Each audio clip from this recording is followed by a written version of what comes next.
My hands always smell like cedar and oil. It doesn't matter how many times I wash them or how long the day has been. The scent lingers, pressed into my skin like memory. Wood, metal, effort.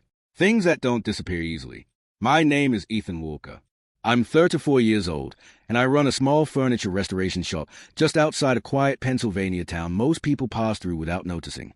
The kind of place where the roads curve instead of hurry, where the houses lean slightly with age, and where everyone knows which lights come on before dawn. Welcome back to my channel, Classic Stories. If you're new here, please don't forget to subscribe, like, and share. Now, let's dive into the story. My shop used to belong to my grandfather. One large room, dusty windows, workbenches scarred by decades of hands like mine. I don't build new things. I fix old ones. Dressers with loose joints. Rocking chairs that creak like they're tired of carrying stories. Tables that have held too many family dinners to give up now. There's comfort in restoring something instead of replacing it. My days are predictable. I open the shop at 7. I make coffee that tastes burnt but feels necessary. I work alone most days. No employees. Just a radio murmuring in the background and the slow rhythm of sanding, measuring, tightening, finishing. I don't mind the quiet. What I mind is how much room it leaves for remembering. If you asked me who Emily Carter was 5 years ago, I would have told you she was a chapter that had already ended. Emily lived 3 houses down from mine growing up. Our backyards touched. Not officially, just a weak fence that barely did its job. We spent most afternoons climbing over it like it wasn't even there. She was the organized one. Color-coded notebooks, clean handwriting, plans for her future written in ink, not pencil. I was a kid who took things apart just to see how they worked. We balanced each other in a way that felt natural, effortless. We grew up side by side, bike rides, scraped knees, late summer nights catching fireflies until our parents yelled for us to come inside. The promise happened when we were 13. We were lying on the hood of my dad's old station wagon, staring up at the stars. The night was warm, the air thick with the sound of crickets and distant laughter from another yard. She asked me what I wanted to be when I grew up. I said something stupid, something vague, something that didn't matter. Then she said she wanted to leave this town, see the world, do something meaningful. I laughed and said, "When we're older, I'll marry you and you won't have to go anywhere alone." I meant it as comfort, as closeness. She didn't laugh. She turned her head and looked at me like the words mattered more than I understood. "Don't say things like that unless you mean them," she said quietly. I didn't know how to respond. Life moved forward anyway. High school ended. People scattered. Emily left for college in Boston. Full scholarship.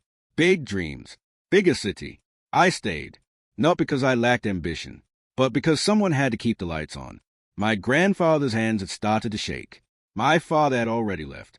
The shop needed someone who understood it. We stayed in touch at first. Texts, calls, occasional visits. Then less. Then hardly anything. There was no fight. No dramatic goodbye. Just time doing what time does best, stretching space until silence feels normal. Emily became a name I recognized but didn't reach for. I told myself that was maturity. She came back in October. I remember because the leaves were already turning and the air had that sharpness that makes you breathe deeper without thinking. I was working on a dining table when I heard footsteps pause at the door. Clean boots. City boots. I looked up. It took my brain a moment to catch up. Emily stood there holding a folded piece of paper, hair shorter than I remembered, posture straighter, eyes the same. "Hi, Ethan," she said. My chest tightened. "Hey," I replied, wiping my hands on a rag. "Didn't expect to see you." She smiled, small and unsure. "I'm back for a while." Her mother had passed unexpectedly. Heart issue. No warning. Her father was gone years ago. There was a house to deal with, things to sort through. She needed help fixing a broken dining chair. I fixed it. She thanked me. She didn't linger. But after that, she started stopping by. Sometimes to pick something up. Sometimes just to talk.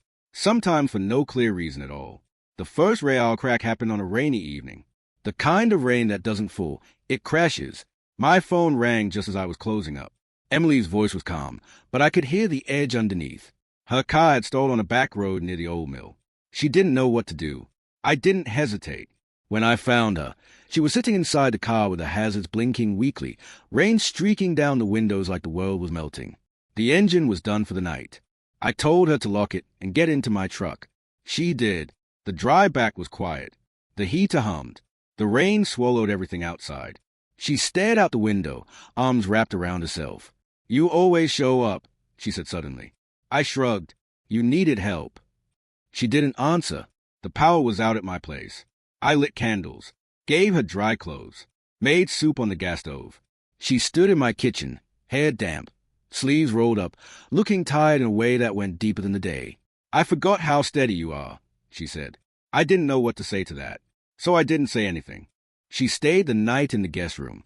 I slept on the couch, staring at the ceiling, listening to the house breathe. Something had shifted. Not loudly, not dramatically, just enough to feel dangerous. After that, we fell into something unnamed. I drove her places while her car was being repaired. She brought coffee to the shop, sat on a stool, and read while I worked. We talked about everything except us. Her job in Boston, my shop, her mother, my grandfather. The past hovered between us like unfinished business. One afternoon, she admitted she didn't know if she was going back. "I built a life there," she said, "but I don't know if it fits in the mold." I didn't tell her to stay. I didn't tell her to leave. I just listened. The town noticed. They always do. Looks, smiles, questions disguised as jokes. It bothered her more than it bothered me. One evening, she told me her company wanted her back within the month. She said it like she was reading a weather report. Her hands were cold when I held them. "I don't know what I'm choosing," she whispered. Neither did I. Her car was fixed a week later. I handed her the keys like they were a decision. She thanked me, hugged me, pulled away too quickly. I watched her drive off, unsure if that was the last time I'd see her like this. She came back 3 days later. Didn't knock, just walked into the shop and stood there while I worked. "I turned down the transfer," she said. I froze. "I don't know exactly why," she continued. "I just know I'm tired of leaving things unfinished." I looked at her, really looked at her, and for the first time since we were kids, I didn't hold back. We didn't rush. We didn't label. We chose. Every day. She moved into the guest room, then slowly into the rest of the house. We learned each other as adults, not memories. We argued. We laughed. We sat in silence without fear. One night, sitting on the porch, she mentioned a promise, the one I barely remembered saying. "I cried back then," she admitted. "Not because you said it, because I hoped you meant it." I swallowed hard. I didn't understand it, I said, "but I never forgot you." She smiled through tears. "That's enough." A year later, I proposed without speeches or spectacle. Just honesty. She said yes without hesitation. Life didn't become perfect. It became grounded. We built something steady, something owned. Some promises aren't meant to be kept immediately. Some are meant to wait until you're ready to understand them. Thank you for watching Classic Stories. Don't forget to like, comment, and subscribe for more stories that remind us how powerful compassion truly is.